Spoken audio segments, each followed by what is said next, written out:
St.Mark 9 years ago. And back then, it didn't have an R&B band. It just didn't exist. There wasn't enough interest. And it's just amazing to see what it's become over the years and what it is now. Carla, you put a great band together. Yay!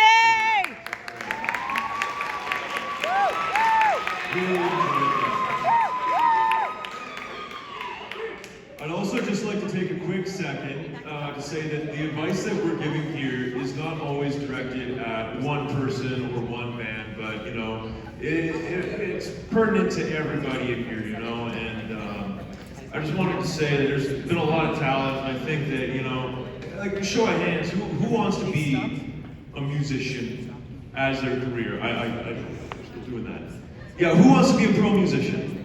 Who wants to do that with their life? I would expect to see a couple more hands. Look, there's a lot of you up here who really have it. I think that, you know, the only thing that stands in between now and then is how badly you really want it and how much work you gotta put in. So yeah, fantastic work there. Guitar man, I gotta single you out, man. What's your name, brother? What? Oh wait, I think I know you. You look different than the last time I saw you. I do. The getup is tremendous.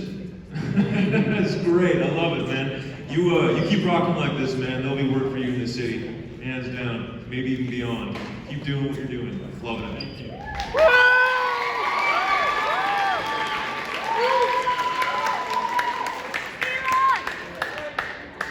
And yeah, tremendous energy from the rest of the band too. Especially all the singers. I'll let Becky really get into that, but I just really dug it. Really dug it. Fellas, no need to look so disinterested during Taylor Swift. I play a handful of Taylor Swift songs myself, and you gotta keep it rocking for those bits too.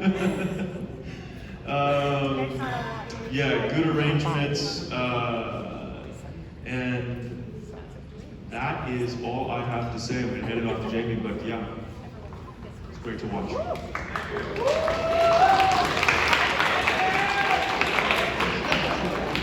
Yeah, St.Mark's. That was amazing. I really, really enjoyed the entire thing. I thought that was, that felt to me like the most cohesive set in the sense that it had a great flow. I love how the singers, you know, they stepped off that instrumental piece and then we came back. It really had like a contour to it. It makes such a big difference. It didn't feel just like 4 or 5 tunes or whatever. So I really like that. Singers, I'll let Rebecca do the majority of that, but I love your attitude. I love your sass. I love your spunk. It's so cool. I just, you know, props to that. Horn section, you guys played fantastic. I thought you sounded really good, really cohesive. You're really articulate. I enjoyed it so much. I think you could maybe move a little bit, you know, because you got so much going on here. The singers in the black and then the horns in the white. You felt there's a lot of energy here, and then maybe just, you know, just sway like 5%, and I think it would make a big difference. So just a little thing. And that first tune, I really loved those little short solos, those little 4 or 8 bar solos that guitar man. I'm going to come back to you, and I can't remember, was it the trombone? Sorry, trumpet man, thank you. I love those little short 8 bar, 4 bar solos. Those are really hard to do. You came in and out, and you guys killed it a lot. Guitar man, you're on fire, dude. You're wicked, like, yeah. Is that mustache real? Is that a real mustache? Is that a real mustache? Yeah. Woo. Baby, you're going places. Don't get rid of that thing. Yeah, it was great. Drummer in the first tune, I think he did a fantastic job kicking the form. I loved it. I want to hear a little more kick though for that pop stuff. I just need a little more. Who did the Bruno? My little man. You killed it. I love that intro. Very cool arrangement. Shake It Off. Who did Shake It Off? You did. You did a great job of demonstrating how important it is to commit and to clearly execute an idea. And what I mean by that is before anyone played a note, everyone knew that it was Taylor Swift because of that groove and you committed to it. So props on that, man. I really dig what you did.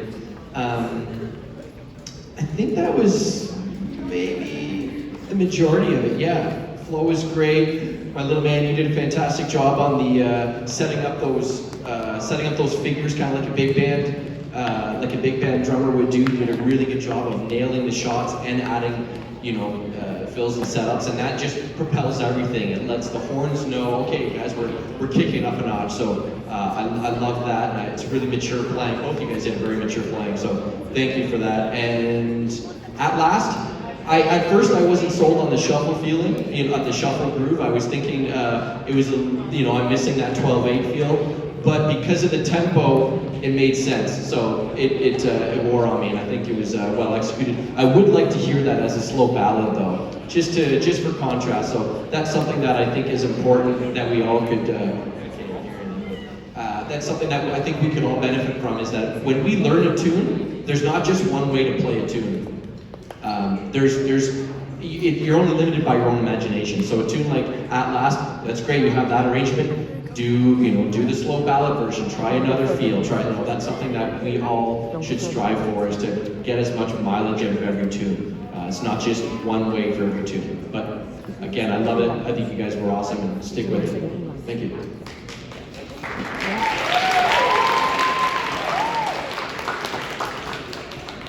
Yeah, great work, guys. I loved it. I was loving it from the start to finish. That's Sharon Jones, right? The first two. Sharon Jones and the Dap Kings. Is that who sang that one? How Long? That's the one. Okay. So I'm going to just pick a few things. As someone who presents a lot of shows, I run a lot of bands, all different kinds of genres and styles.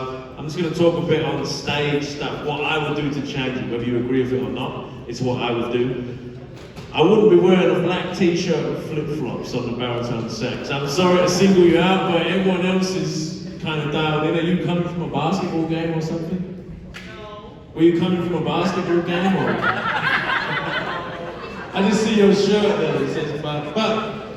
And then from the horns section kind of thing, I would maybe change the order around a bit. I'd maybe put the sections in squares. So I'd do like a square of trumpets, and then a square of saxophones, and I'd put baritone sax, I'd put you back in next to the trombones because you're in the same register.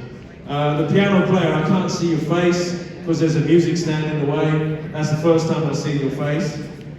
That instrumental Bruno Mars tune, right? I would put that at the beginning of the show before you bring the singers out. That's what I would do. I'd make it half as long, and I'd have it as kind of a overture, is what I call those.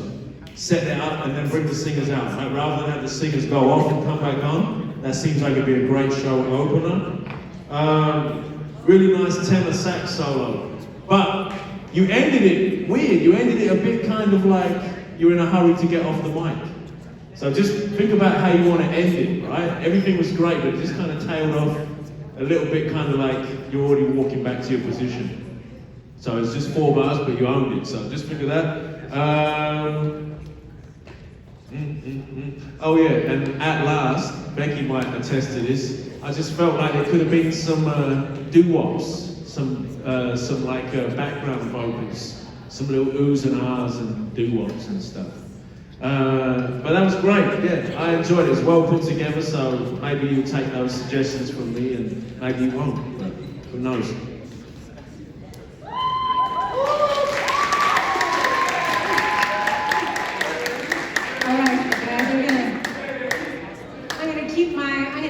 Address to the vocalists a little bit briefer than usual, just because I feel like we talked about a lot of stuff that, there's a lot of stuff that's been covered there, a lot of stuff to cover. But I'm going to talk to the individual vocalists. I think, like as soloists, I thought you guys all had your own.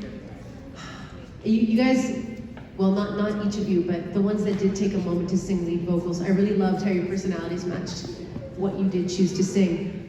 Second in from the end there. When you sang At Last, yeah, you had this like retro 40s girl, this energy about you that was just like, it transported us to this other place and this other time, and that was really, really cool. The last vocalist, yes, oh yes. I want to, the microphone's not on, but I love the way you commanded the stage. I love the way you used the entire space, and you interacted with people on stage as well as in the audience. And I just thought your presence was really, really great. And in those little moments where the band gave you that little platform to do a little vocal riff, you really brought the energy, and I just appreciated how much you committed to that and how much you loved it, and I thought, you're a great performer, so thank you for that. And for all of the vocalists, I would love to see a little bit more connection with each other. So your choreo was awesome. You guys were so synchronized. There was never any question mark as to are we stepping left or are we stepping right. Everyone was on the same page. I'd love to see you guys just kind of turn to the person next to you and just give them like any sort of interaction, a cheeky little grin, just something that sort of brings us into your world a little bit. Because if you don't do that, it's almost like you're by yourself. Oh, and I wanted to talk to, what song was it? Shake It Off. Ooh, that was really, really great energy too. That was so fun. You got right out there. Your confidence, yes. You embodied Taylor in that song. You had the attitude, you had the confidence, and you drove. You were driving. You were in the driver's seat. That was really, really great. So kudos to you. And everyone, great. Thank you so much.